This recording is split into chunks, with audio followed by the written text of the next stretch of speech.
Excellences, Monsieur le Président de l'Assemblée générale, Monsieur le Secrétaire général des Nations unies, Excellences, Mesdames, Messieurs les chefs d'État et de gouvernement, Mesdames, Messieurs les chefs de délégation, distingués délégués, chers compatriotes, j'ai l'immense honneur de représenter ici, à la tribune de l'Assemblée générale des Nations unies, à un carrefour particulier de son histoire, le peuple haïtien, digne et fier, qui, malgré les tempêtes de tous ordres, a toujours su se relever.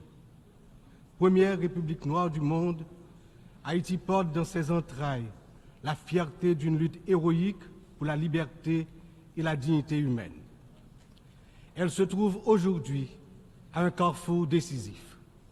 C'est donc avec le poids de cette histoire et l'espoir d'un avenir meilleur que je m'adresse à vous en appelant à la solidarité agissante de la communauté internationale. Permettez-moi tout d'abord d'adresser mes chaleureuses félicitations à vous, Son Excellence Philémon Yang, ancien Premier ministre du Cameroun, pour votre élection en tant que président de cette 79e session de l'Assemblée générale. Haïti se tient fermement à vos côtés et vous assure de tout son soutien tout au long de votre mandat afin de faire de cette session un succès pour l'ensemble de la communauté internationale. Qu'il me soit permis aussi de saluer l'excellente qualité du travail accompli au cours de la 78e session par votre prédécesseur, Son Excellence, M. Denis Francis de Trinité et Tobago, qui a su conduire les travaux avec dextérité, sagesse et leadership. Je saisis également cette occasion pour exprimer au nom du peuple haïtien toute notre gratitude à vous, Monsieur le Secrétaire général Antonio Guterres, pour votre visite en Haïti, votre présence sur notre sol et votre soutien indéfectible à notre démarche auprès du Conseil de sécurité, notamment pour renforcer la police nationale d'Haïti. Vos récentes interventions en faveur d'Haïti ont été vivement appréciées et resteront gravées dans nos mémoires. Je tiens à exprimer ma plus profonde gratitude à la communauté internationale pour le soutien apporté à mon pays en ces temps de crise. Cette solidarité, qu'elle se manifeste à travers des initiatives de sécurité, d'aide humanitaire ou de soutien au développement, est grandement appréciée. Par cette coopération continue et mieux adaptée, Haïti se remettra plus forte, plus résiliente et engagera confiante sa marche assurée vers le développement et le progrès. Je salue ici tous les compatriotes haïtiens à travers le monde, qui, tout en restant attachés à leur pays natal, sont obligés de chercher d'autres cieux plus cléments pour gagner leur vie. Tout le monde reconnaît qu'ils sont de rudes travailleurs. Je veux leur dire, partout où ils se trouvent, que le Conseil présidentiel de transition et le gouvernement pensent à eux en attendant que les conditions soient réunies pour qu'ils reviennent au bercail. J'en profite pour saluer Amnesty International et d'autres organismes opérant dans le domaine de la défense des droits humains qui suivent de près les violations des droits des migrants haïtiens à travers le monde. Je me permets, au nom du peuple haïtien, de saluer fraternellement tous les amis d'Haïti qui ont fait preuve de solidarité envers les migrants de notre pays, en particulier ceux résidant à Springfield dans l'Ohio, aux États-Unis. La longue histoire d'amitié et de solidarité réciproque entre nos deux nations, depuis notre participation à la bataille de Savannah en 1779, nous permet de dire avec confiance que le peuple américain rejette toute incitation à la haine contre notre communauté. La participation active des immigrés haïtiens à différents niveaux de la vie des États-Unis est tangible et significative. À cet égard, les passions qui émergent naturellement lors d'une campagne électorale ne devraient en aucun cas servir de prétexte à la xénophobie ou au racisme dans un pays tel que les États-Unis, une nation forgée par des immigrants de toutes origines et qui s'est érigée en modèle de démocratie à l'échelle mondiale. Monsieur le Président, Excellences, Mesdames et Messieurs, le thème de cette 79e Assemblée générale, ne laisser personne de côté, agir ensemble pour la paix, le développement durable et la dignité humaine des générations présentes et futures, résonne profondément avec les défis majeurs auxquels le monde est confronté aujourd'hui.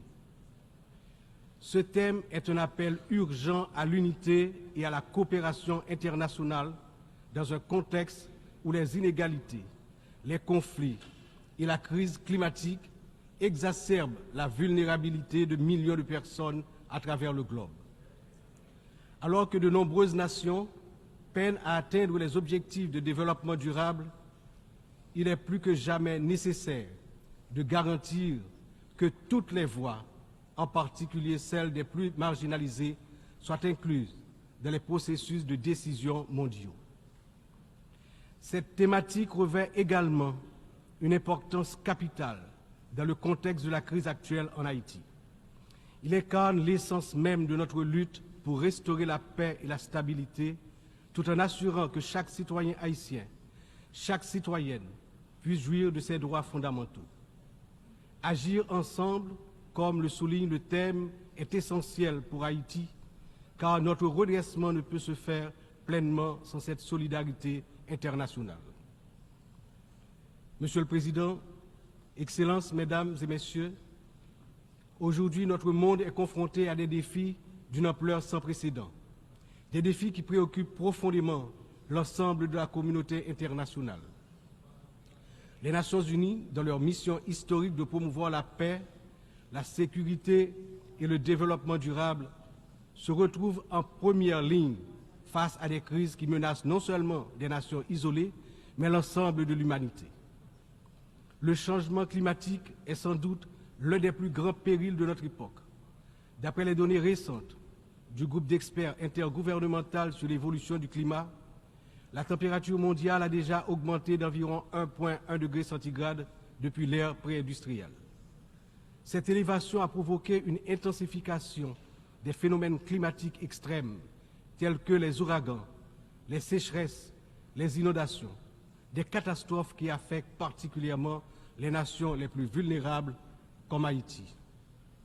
En 2023, le Programme des Nations Unies pour le développement a estimé que plus de 100 millions de personnes supplémentaires risquent de basculer dans la pauvreté d'ici à 2030 en raison des effets du changement climatique. Pour Haïti, qui fait partie des pays les moins émetteurs de gaz à effet de serre, mais qui ont subi les impacts les plus dévastateurs, cette crise mondiale exacerbe nos difficultés à garantir la sécurité alimentaire, l'accès à l'eau potable et la stabilité économique. Les conflits armés continuent également de semer la destruction et de ravager des vies humaines. Selon le Haut Commissariat des Nations Unies pour les réfugiés, le nombre de personnes déplacées de force a atteint 110 millions en 2023, un chiffre qui n'a jamais été aussi élevé dans l'histoire de l'humanité. Que ce soit en Syrie, en Ukraine ou dans la région du Sahel, ces conflits prolongés exacerbent la pauvreté, détruisent des infrastructures vitales et entraînent des flux massifs de réfugiés. Le monde ne peut rester inactif alors que des millions d'hommes, de femmes et d'enfants fuient les violences en quête de sécurité et de dignité. L'engagement de la communauté internationale est plus que jamais nécessaire pour trouver des solutions diplomatiques et promouvoir des initiatives de consolidation de la paix. Un autre défi majeur concerne les inégalités économiques qui continuent de se creuser. Selon le rapport sur le développement humain 2023 du PNUD, près de 1,2 milliard de personnes vivent encore dans la pauvreté multidimensionnelle, c'est-à-dire qu'elles manquent d'accès à des services essentiels tels que la santé, l'éducation et des conditions de vie décentes. La pandémie de Covid-19 à amplifier ces inégalités, poussant des millions de personnes supplémentaires dans la pauvreté. Pour des nations comme Haïti, l'impact a été dévastateur. Avec un taux de pauvreté des plus élevés, le pays fait face à des défis structurels profonds. Mais ces inégalités ne sont pas seulement un problème haïtien, elles sont un problème mondial qui requiert des réformes économiques globales. En outre, les défis liés à l'insécurité alimentaire se sont intensifiés ces dernières années.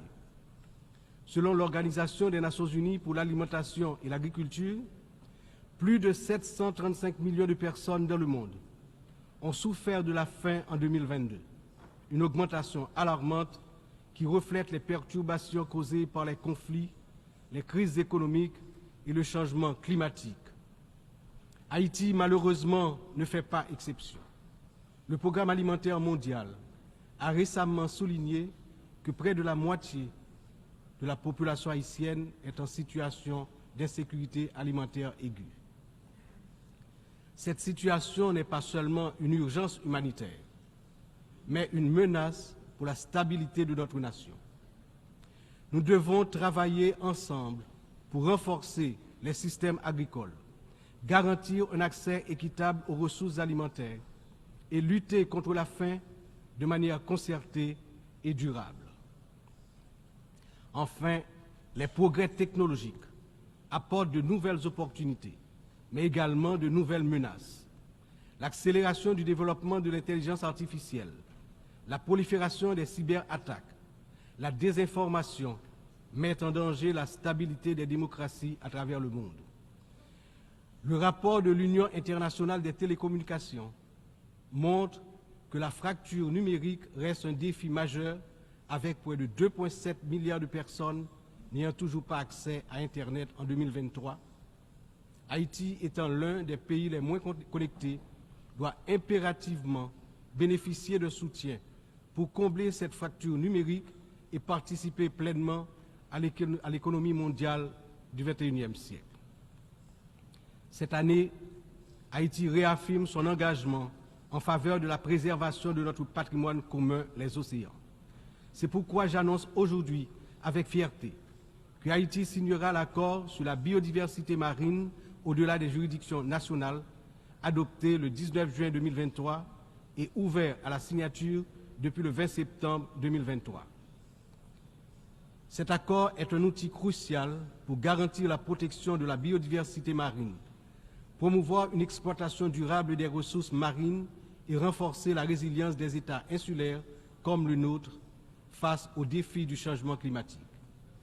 Haïti est déterminé à collaborer avec la communauté internationale pour s'assurer que cet accord profite à toute l'humanité, tout en contribuant à la protection des écosystèmes marins dont nous dépendons tous.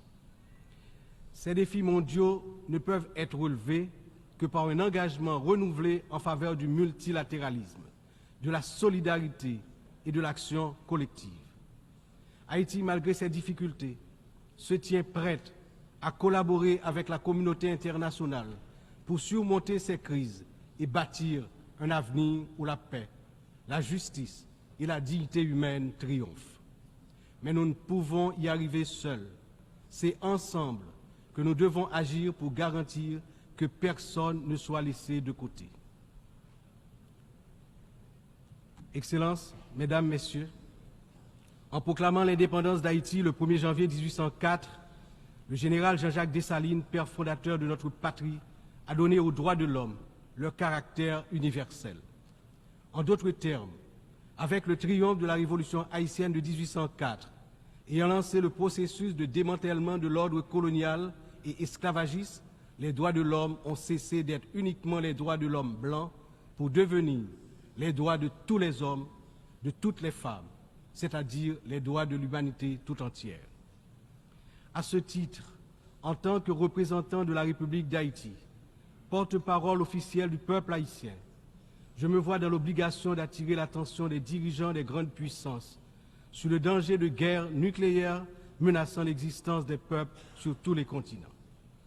Dans cette optique, au nom de la République d'Haïti, je lance un vibrant appel aux chefs d'État de tous les pays membres des Nations Unies pour leur demander d'éviter à l'humanité le péril de la fin de la civilisation sur Terre. Monsieur le Président, Excellences, Mesdames et Messieurs, je m'exprime aujourd'hui avec l'expérience de plusieurs années consacrées au service de mon pays. Mon parcours politique, profondément ancré dans l'histoire d'Haïti, m'a permis de traverser de nombreuses épreuves, toujours avec un même objectif, le progrès de mon pays, la fierté, la dignité restaurée et le bien-être du peuple haïtien meurtri. Ayant présidé le Sénat de la République de 1995 à 2000, puis ayant été témoin de moments critiques de notre histoire politique, j'ai vu de près les défis auxquels notre nation a été confrontée. Mon engagement politique remonte à une époque où les luttes pour la stabilité et la démocratie étaient omniprésentes.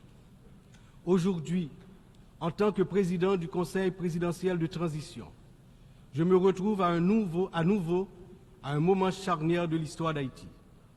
Mon parcours m'a enseigné que la résilience et la volonté collective sont les seules voies pour garantir un avenir stable et prospère. C'est avec cette vision, ce dévouement et la force que confère cette riche expérience politique que je m'engage à conduire la transition déterminée à mener Haïti vers la paix, la sécurité et la démocratie participative par la tenue de la conférence nationale, le renouvellement du personnel politique à travers des élections libres, crédibles, transparentes.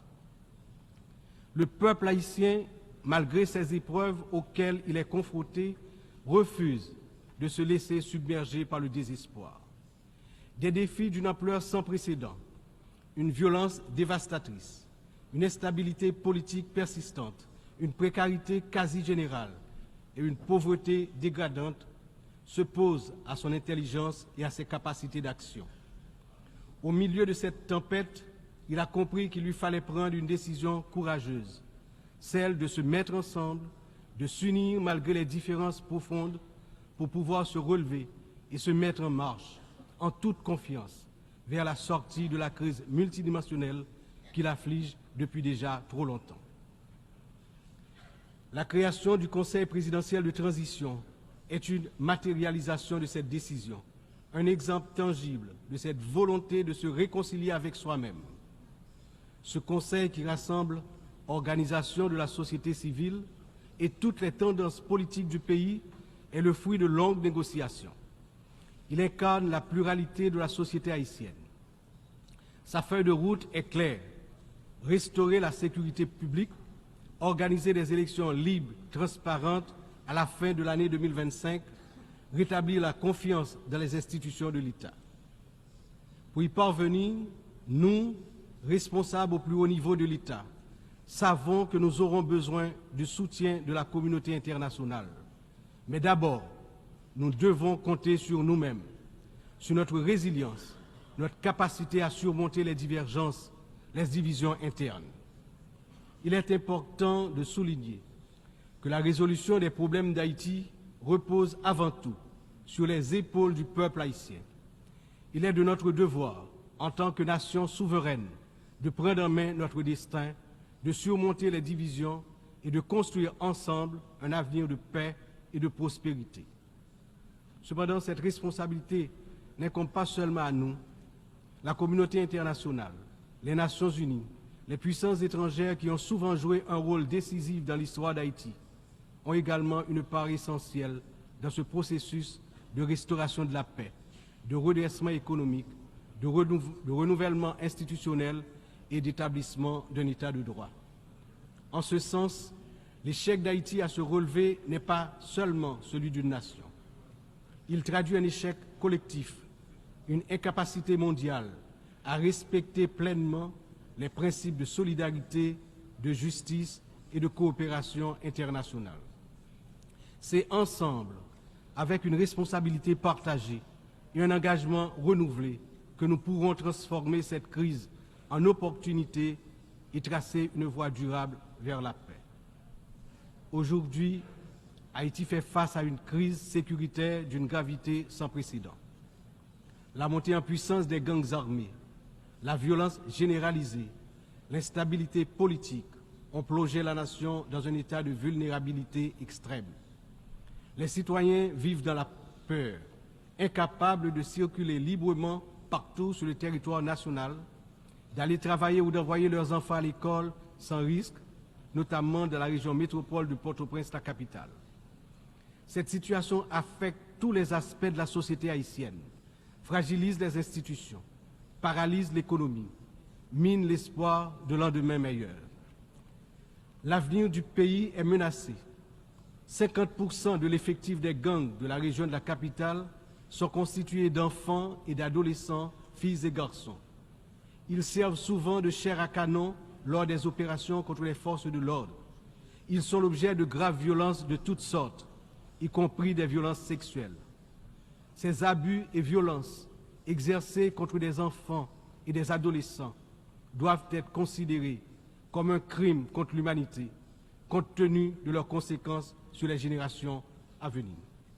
Le rétablissement de la sécurité nationale est une priorité absolue pour les autorités haïtiennes. Elles sont pleinement engagées à mettre fin à cette spirale de violence et à restaurer l'ordre afin de garantir à chaque citoyen, à chaque citoyenne, le droit fondamental à la sécurité. Elles sont conscientes que la paix et la stabilité sont les fondements indispensables pour permettre à Haïti de se redresser, de rétablir la confiance dans ses institutions, d'assurer le développement socio-économique du peuple.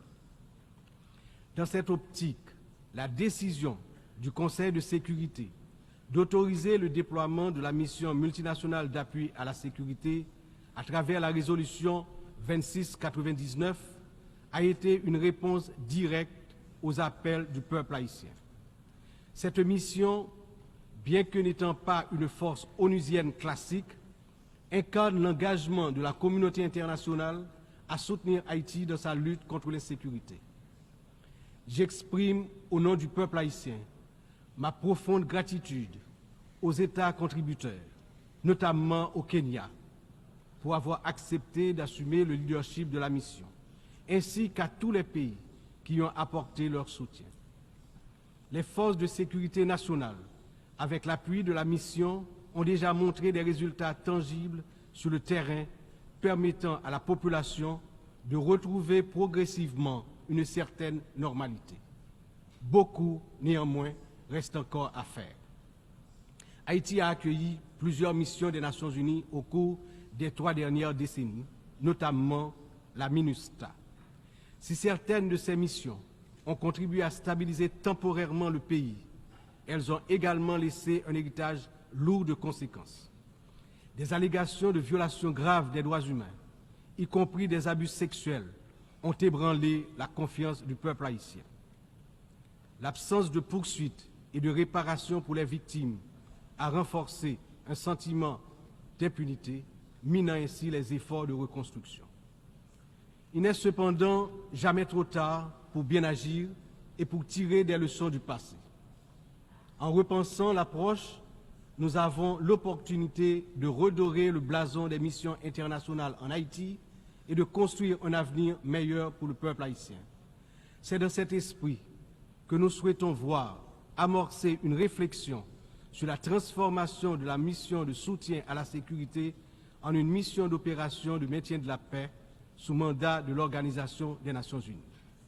Cette transformation permettrait non seulement de sécuriser un financement plus stable et d'élargir les capacités de la mission, mais également de renforcer l'engagement des États membres en faveur de la sécurité en Haïti.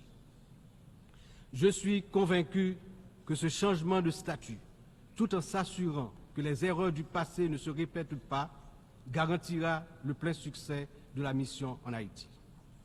Excellences, Mesdames et Messieurs, je me tiens aujourd'hui devant cette Assemblée en tant que voix de la République d'Haïti, pays dont l'histoire est inextricablement liée aux idéaux de liberté et de justice que nous célébrons tous ici.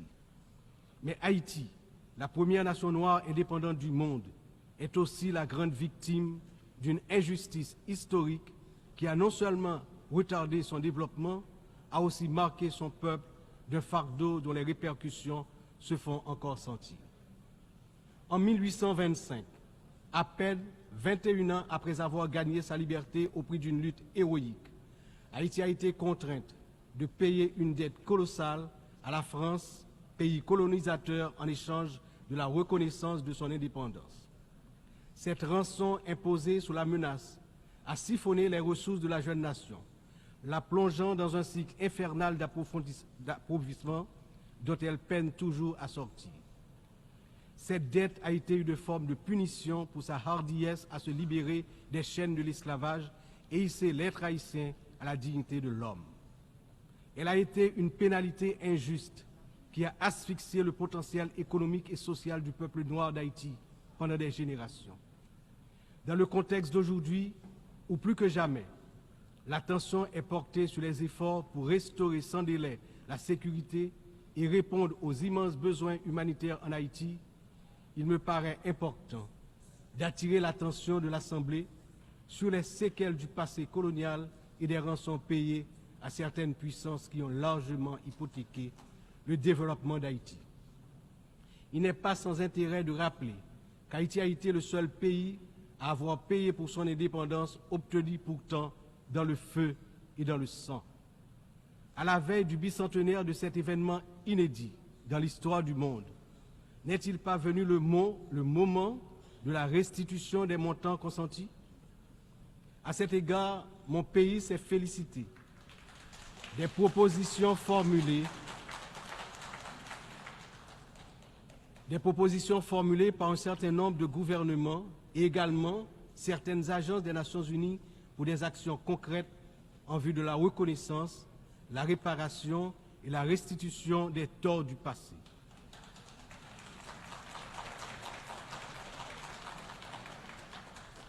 Haïti a confiance sans réserve dans l'Organisation des Nations Unies, dont les piliers sont la lutte pour l'égalité entre les peuples et le maintien de la paix entre les nations, pour jouer son rôle notamment dans la mise en place des mécanismes appropriés pour faciliter le dialogue entre les pays victimes de la colonisation et les anciennes puissances coloniales.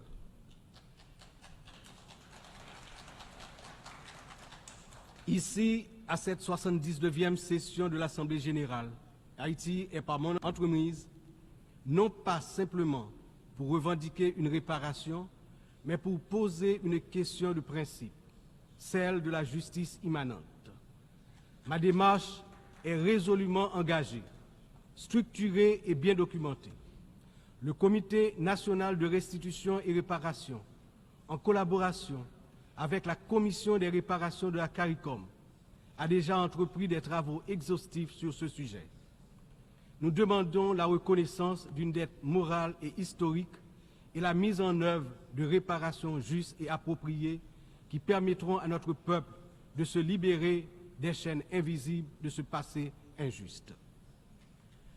Excellences, Mesdames et Messieurs, l'histoire nous enseigne que les nations ne se relèvent pas dans l'isolement, mais dans l'union des forces, dans l'engagement résolu à bâtir un avenir commun. Haïti, cette terre qui a offert au monde un symbole de liberté inébranlable et qui a aidé plusieurs nations à se libérer du joug du colonialisme barbare, ne cherche pas la charité, mais la justice, le respect à la dignité et de son droit à une existence digne et prospère.